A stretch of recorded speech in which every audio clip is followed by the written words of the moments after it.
Which is the best, the new Tesla Model Y or the new BYD Sealion? To compare them, I'm going to show you around their exteriors. Yes, the sheep don't like it either. Check out their interiors. Genius! Compare their technology. Put them through a series of tests. This is like Car Twister, isn't it? And of course, I'm going to drag race them. Ooh, close off the line. So which will come out on top? America or China? I'm Matt Watson and you're watching Carwow. This video is going to be terrific.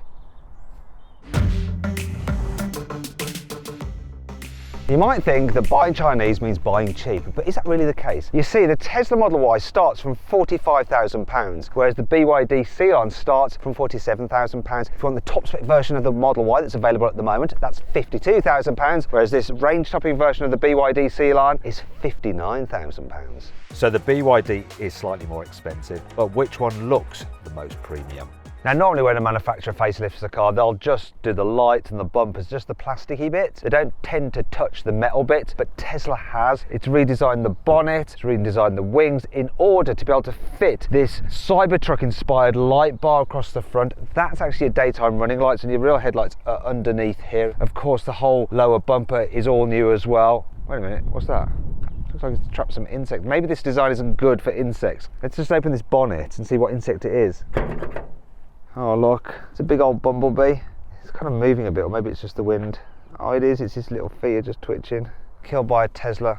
Another reason for people to hate Tesla right now. Down the side, the main change, new alloy wheel designs. These are the 20-inch optional ones that you can get on the long range, but they start at 19s. The rest of the body at the side is the same, so it still looks like an inflated Model 3. But once again, at the back, Tesla's done some major changes. New boot with the new kind of spoilery bit here. I like this design where you've got the Tesla logo there, and at night this actually just beams some light on there to illuminate it. Looks really cool. Also the lower bumper and diffuser, that's all new as well, and they've moved the number plate from there to there. A bit like Porsche did when they went from the 991 generation 911 to the 992, and I don't actually, yes, the sheep don't like it either. I don't like the lower number plate, it just doesn't look so good. Overall though, the rest of the redesign, it works really well. But what about the all-new BYD? This car has a real kind of face to it, doesn't it? It's like some kind of anime character, all like glary and angry and stuff. There's loads of vents going on to make it look sporty and aggressive, and the light design is similar to that on Ferrari SF90. Now, BYD took the approach that Tesla used to take with the Model Y, basically taking their saloon car, in this case the Seal, and inflating it for this, the Sealion. You do have these kind of weird shaped wheel arches with a bit too much space here, and this cladding round. Reminds me of the wheel arches on a Toyota Yaris Cross. Wheel sizes, well, these are 20s, but like with the Tesla, the starting size is 19 inches. Moving down the sides, we've got some creases and bits and pieces, and then at the back, it's quite an attractive rear end. Full length light bar here, little boot lip spoiler, bit too much plastic going on down here, but it's a reasonable looking car. Overall, the Sealion looks sleeker than the Model Y, especially from the side, mainly because Tesla hasn't done anything to change the Model Y's egg-shaped silhouette. But there's something else I wish Tesla had also addressed. I don't know if it's just me and I'm some kind of idiot, yeah, it probably is that, but I just don't get on with these door handles. I'm never sure how to like open them. And sometimes as well, they like if you've opened it like this and as you shut it like that, they tend to like bounce open again, look. Maybe I'm just doing it all wrong. I mean, you shouldn't have to do it two-handed, right? Is there a better way of doing it? Oh. A few moments later. I've just looked online and found out how you're supposed to do it. So you do this. But that's like 2 steps. Why don't I just go there for the handle and pull it? Why do I have to go there and there? Then it begs the question of why have that bit then? What's that bit for? Is that just to like trick me? Now, there's a bit where these are going to be like Mercedes door handles. I just don't get on with them at all. They're weird to operate and they feel horrible to use as well. But with these, you just press that, they pop out, and then they just act like a nice, easy to use door handle. Much better, and none of that nonsense like with the Tesla. Also, blimey, that's some heft. Look, let's try the Tesla. That's not as satisfying. And as someone with quite a few cars that have these frameless windows which have to drop before you open the door, I can tell you that when it's icy and the car's all frozen up, you can't get in because the ice doesn't let the window drop. Looks cool, but actually isn't a great idea. But how will these SUVs compare in a quarter-mile drag race? The BYD has dual motors, all-wheel drive, 530 horsepower and 690 Nm of torque. It weighs just over 2.4 tons. The Tesla also has dual motors and all-wheel drive. It produces 507 horsepower, 494 Nm of torque and weighs in at just under 2 tons. 3, 2, 1. Ooh, close off the line.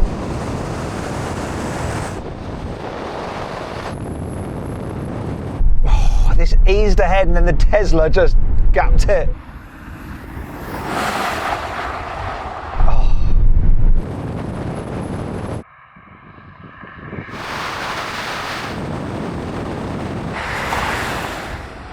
So then what exactly happened? Well, the Tesla won. It completed the standing quarter mile in 12.4 seconds. The BYD took 12.8 seconds. However, these cars' 0 to 60 mph times were actually incredibly close. The Tesla accelerated from 0 to 60 in 4.33 seconds, while the BYD took 4.35 seconds. So it's only at higher speeds where the Tesla ekes out an advantage. And with this in mind, how will the two cars compare in a rolling race over the half mile? Let's get it to 30. 3, 2, 1, go. Pickup on this is really good. Initial pickup is.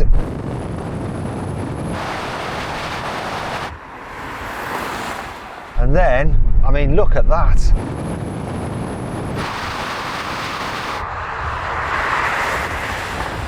The Tesla is dropping this car.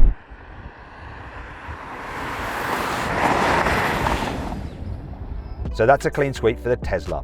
But is the dual motor long range car the best all-round Model Y you can buy? If you want to know what I think is the best version of the Tesla Model Y, I've actually configured one through Carwow. If you want to check out what it is, click on the pop-out banner appearing in the top right-hand corner of the screen or scan the QR code on screen now using your mobile phone. But let's put performance to one side for a moment. Can the Chinese car even things up when I compare their cabins? The interior is really nice. There's quite a lot going on, but it's not overly fussy. I like this LED effect here with this central panel. You've got LED effect on the dash. You've got some swooping effects here on the doors. It all feels quite expensive. The door handles are rather interesting. So they're quite high up. I'd rather they were down there, but you know how you normally open the door and you hear like a click? These are pretty much silent. You hardly feel it at all. These seats are really nice and comfy and the leather on them is lovely. You also get Isofix here in the front. You can get a vegan interior if you want it. Steering wheel feels good and oh yes, look at this.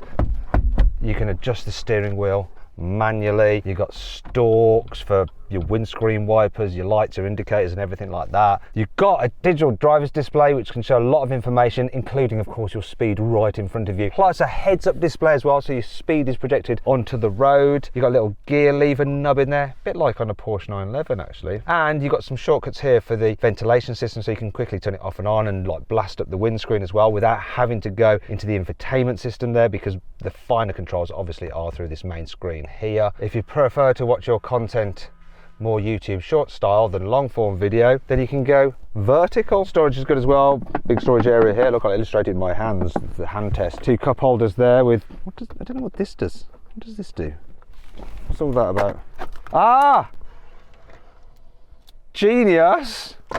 Look at that. So if you've got a really big cup of coffee, I like that. Then you got your wireless charging there, and I like the fact, look, you have got a 50-watt charging wireless and it's cooled so it won't overheat your phone. There's more charging down here with your 12-volt sockets and your USB-Cs. Oh yes, look at that beautifully large vanity mirror. The glove box is big and lined with felt, so it feels plush. The door bins are a big size, but down here, this is where things get to feel a little bit cheaper, but it's, you know, you're not going to be touching down there that often. And overall, I'm quite impressed with this car's cabin. It's nice. As part of the facelift, Tesla has also tweaked the new Model Y's interior. So, how does it feel? It's definitely better than before in terms of the feel of the materials, this like Alcantara stuff on the dash, the way you've got this big hoop with the ambient lighting. An improvement, still much of it is the same in terms of the fact it's a minimalist design. So pretty much everything has to either be done through the screen or through voice commands, and it is annoying. Like if I want to move the door mirrors, I've got to go in here and then I've got to do, where is it, that, and then I've got to do that, and now I use this on here to move the door mirror. Now I know the Tesla fanboys are going to be going, but Matt, you know, I set the car up and I set it to my profile and then it knows what I want and it's always in the right position. But sometimes when you're manoeuvring, you need to just mess around with the door mirror, don't you, to the curb or something. And that is a faff. It's also a faff not being able to control your windscreen wipers through a stalk on here. At least they've given one stalk back compared to the Model S. Look, we have this for the indicator, but yeah, there's no drive select here. You have to do it on the screen by swiping up or down. Don't like that either. I'm having a bit of a rant now, aren't I, really? There's lots of it that isn't great. And the fact we haven't got a digital driver's display, so I have to look across there, up there to see my speed. Where is it? Too many things going on here. Oh, go away.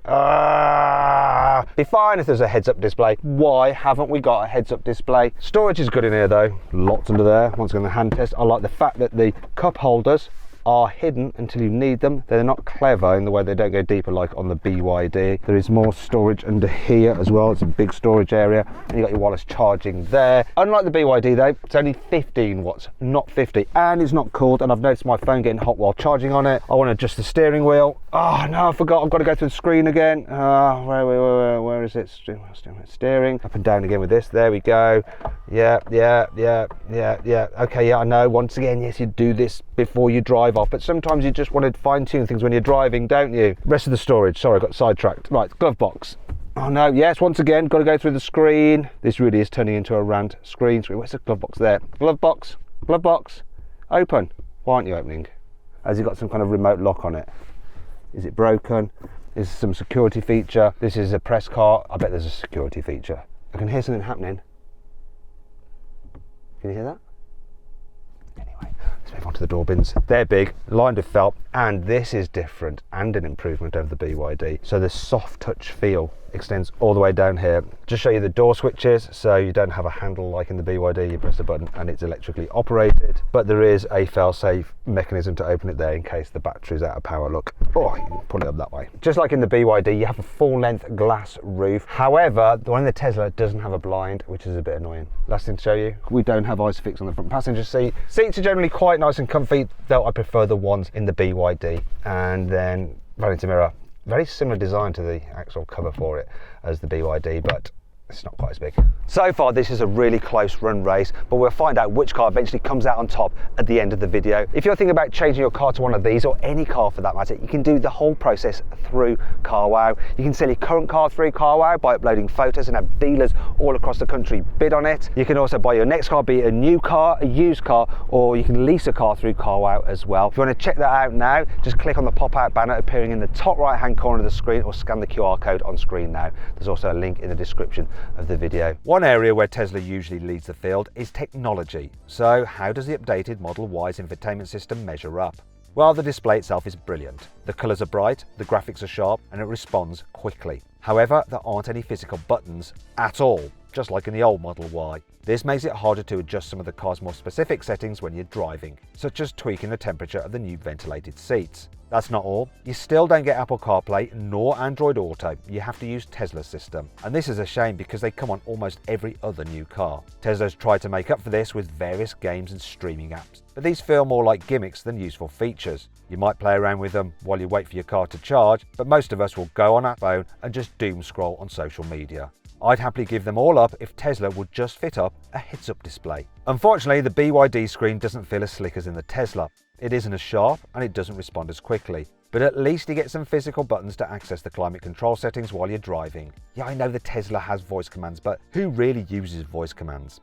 Anyhow, what we all use is Apple CarPlay and Android Auto, and they come as standard on the BYD. But the menus aren't as intuitive, so switching between your phone's apps and the screen's other features can be a little bit confusing. However, it's not all bad. I like using the portrait screen to show satellite navigation directions because you can see a lot more of your route at once. Speaking of which, I've asked both cars to program a route from my location to Aberdeen in Scotland. Yes, I know this is probably something most EV owners will never do, but it's interesting.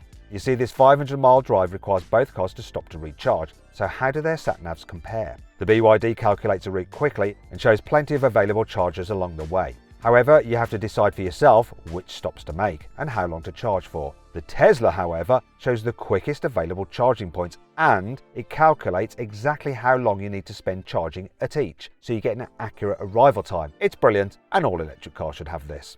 A clear win for Tesla then. Tesla's trump card has always been the fact that you've got the supercharger network, and if you didn't own a Tesla, you couldn't use it in the past. But now you can, they're open to everybody. However, there is still a benefit of owning a Tesla because you get cheaper electricity rates. Now let's find out which car is the best in the back seats. The quality from the front extends all the way into the back here. Once again, lined door pockets. The seats are comfortable, and you know, you can actually really stretch out underneath the seat in front. There's plenty of knee room. I like the fact that you get these airplane style folders on the seat backs. They just feel premium. Unlike with the old Model Y, you can alter the angle of the backrest here in the rear, which makes it more comfortable than before. And there's a screen here, like with like apps and stuff and YouTube that the rear seat passengers can watch. And you've got some USB-C ports there as well. Oh, what's under here? Let's just do it quickly. That's your cup holders. And please let there be through loading. Where's the bloody button? Where is it? Ah, there. Through loading. Told you. This definitely feels more comfortable. It's just the shape of the seats, the fine leather as well. It's just, oh, and the backrest is more reclined. So nice. A few complaints though, you can't quite stretch out underneath the seat in front because they're not as raised up as in the Tesla, but knee room's still good, headroom's really good, and it's nice back here. But you don't have that cool little infotainment screen like you do in the Tesla. In fact, this whole pod thing feels a bit cheap. What's this in here? Oh, that's really cheap. It's your USB-Cs. Yeah, you do have heated seats. You have pockets on the seat backs rather than those folders, but they are quite practical, and there's these smaller pockets here, space for mobile phones and stuff. Once again, like in the front though, the door bins, while big, you've got scratchy plastics on them. How about through loading? Do we have any? No, there's no through loading, but the armrest does have some storage and hidden cup holders as well, so you're not putting your wrist into a cup holder when you're using the armrest. I think overall I prefer the back seats in this car. And it's a similar story if you need to carry 3 adults in the back, because the BYD has slightly more shoulder room and more space for everyone's legs. If you're wondering what I think is the best version of the BYD Seal, I've actually configured one through CarWow. To find out which car it is and the saving, click on the pop-out banner appearing in the top right hand corner of the screen or scan the QR code on screen now. Next up, which of these cars has the biggest boot? Well, Tesla claims the Model Y has 854 litres of boot space. BYD claims the Sealion has just 520 litres. Are these manufacturers actually measuring their boots in the same way? Well, let's find out with a real-world practicality test. Well, sort of. So let me prep them for you. I'm going to remove the load cover from this. It'll all make sense in a moment. Right, it's quite easy to do. I wonder if it'll fit under the false floor while we're at it. Will it fit? That's a win, but we want this out. We want to go maximum capacity. Now let's prep the Tesla. Oh, it's down there, isn't it? Where is it? Where is it? Oh, no, it's there. Okay, so take, foldy. Oh, it's kind of attaches magnetically. I like that. Will it fit under here? That's a yes. Good. Anyway, I've got to take it all out. Now that they're empty, I'm going to see how many full-size men I can fit in each of these boots. So what I'm going to do is load largest first. That's the best way to do things when you're packing a car. So, sorry, no offence, Tommy, you've got to get in. I've done my back in, otherwise I'd get in. Actually, Keelan, I think we need you, mate. Oh, yeah? You can fit in that gap.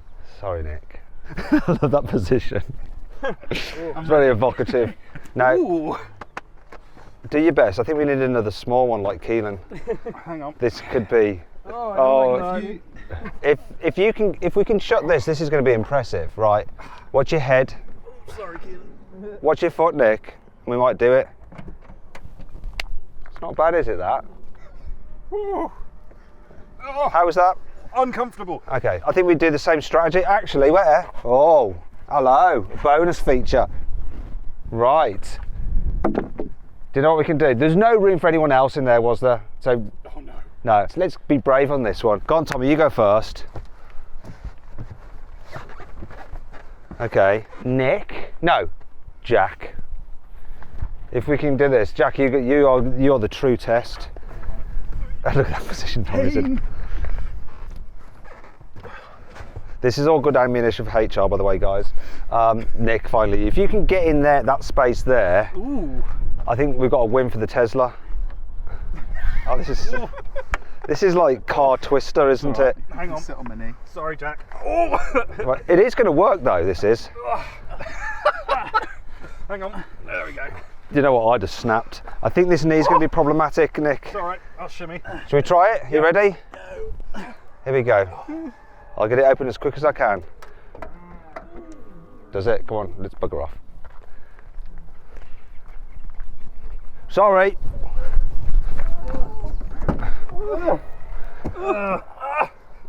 What's all this grunting? Oh, don't ask. I don't know what I was going to do there, holding you by the ear. Okay, so it's a clear win for the Tesla. Another win for the Tesla is that you can fold the back seats electrically. It's much more annoying in the BYD because the reclining seats have a ratchet system, so you have to lean in to push them down. But how easy is it to carry some luggage in the front boot? So we're going to start off with the BYD and try and squeeze our largest payload in there. So go on, Tommy. His nickname is actually The Tank. Why is your nickname The Tank? Because my email address is Tommy_tank. Can you get your hips in there? You can't just like, sort of, can you get in there at all? Not really. Okay, jump out a second. This is key. Can you get into the Tesla? Tell me which one's the worst. If you can get your hips in. Oh, you're in? Oh, yeah, it's basically like a bathtub. That's actually hurt my back. Right, okay, so it's a win for the Tesla in both respects, front and back boot. Okay, so you're probably not going to be filling up your car with men. Well, we hope not. So let's talk about filling them with electricity instead. The Sealion 7 comes with an 82.5 kilowatt-hour battery in comfort and design trim. Top specification, Excellence cars have a larger 91.3 kilowatt-hour battery pack. The entry-level Model Y comes with a 62.5 kilowatt-hour battery. Long-range versions have a larger 75 kilowatt-hour battery. These are the most powerful DC chargers you'll be able to use to charge each car, and here is how long each car will take to charge from 10 to 80%. And finally, this is how far each manufacturer claims you'll be able to drive on a full charge. But real-world range is often very different from what the manufacturers claim. This Model Y has done 379 miles since it was new, and over that period it has averaged 271 watt-hours per mile. I'm going to have to do a different calculation, but anyway, it works out to an equivalent of 3.7 miles per kilowatt hour. And when you multiply that by the car's 75 kilowatt hour battery capacity, you get a real world range of 278 miles on a full charge. That's about 86 miles less than the Tesla claims. Oh dear. The Sealion has done 1,371 miles in total, and over that period it has averaged 40.2 kilowatt hours per 100 miles. That works out to 2.5 miles per kilowatt hour, which really isn't very good. However, I'm not the first person to borrow this. It's been through many journalists' hands and they've probably been thrashing it, and hence the poor efficiency. Over the hour, you might be thinking, wait a minute, Matt, what about the journalists driving the Tesla Model Y? We're the first to drive that car. It's just been driven by Tesla employees and they've probably not been thrashing it about like journalists do. That's a lot of numbers to wrap your head around. But which of these cars are you going to enjoy driving the most? The Sealion is a fairly easy, gentle car to drive. It's got a soft setup to it. That means that over bumps it's reasonably comfortable, though sometimes you do get a clonk from the suspension, and when you're going quicker over uneven surfaces, it does sort of like float about and feel a bit disconnected. In fact, there's a sort of disconnected feeling to most of the controls, like the steering wheel, the brakes, which are kind of nothing grabbing, and the handling, the way it kind of wallows and leans a bit in the bends and floats. I mean, it's not terrible, it's fine, and in some ways, if you like to chuck a car about a bit and get it like moving around and sliding, it will do that. But I think most people don't want it. They want a bit more precision, and they're constantly just like drifting out. But you can hear the tyres, can't you? But it's all right. I don't mind it. But there is definitely what's that all about? Why is it just done that? What? I think I upset it by losing a bit of grip and sliding about. Generally, it's good enough, but it's certainly not great. And one thing that I'm really not sure about is this. So what I'm going to do is run up at 70 miles an hour here, and there's a bit of wind noise there. It's not terrible, but the wind is behind me. But if I turn the other way, you'll notice this. With the wind in my face, can you hear that? It's going to be interesting to compare that noise to the Tesla in a moment. Overall then, to drive, this is good enough. It's just not great. So what does the new Model Y feel like to drive? Right, let's start off by comparing the noise at 70 miles an hour with the headwind here in the Tesla. So you can still hear the blowing sound from that headwind, but it's not as loud as in the BYD. Also, the suspension does feel firmer, but the damping is better, so it's just more composed. The car just feels a bit more solid on the road. The old Tesla Model Y was a bit too bouncy. It was like firm but unfair. This is more firm but fair. I have to say, Tesla has definitely improved the way the Model Y drives. It's still got that responsive, sporty feeling in terms of the steering, and it's definitely more responsive than the Sealion. And you notice it's got a bit more punch out the corners as well. You feel more in control of this car, you really do. And the brakes are more progressive as well. They've got a better feel to them. It just feels more nimble and agile and lighter. I mean, that's one of the benefits of having a smaller battery. Dynamically, I mean, I don't need to talk for much longer. This is the superior car. So then, what's my final verdict? Well, it's actually very, very close. Tesla Model Y, it's much improved. The look is way better than before. The interior feels higher quality. It's got good efficiency and it's pretty decent to drive. And that's why it wins this test.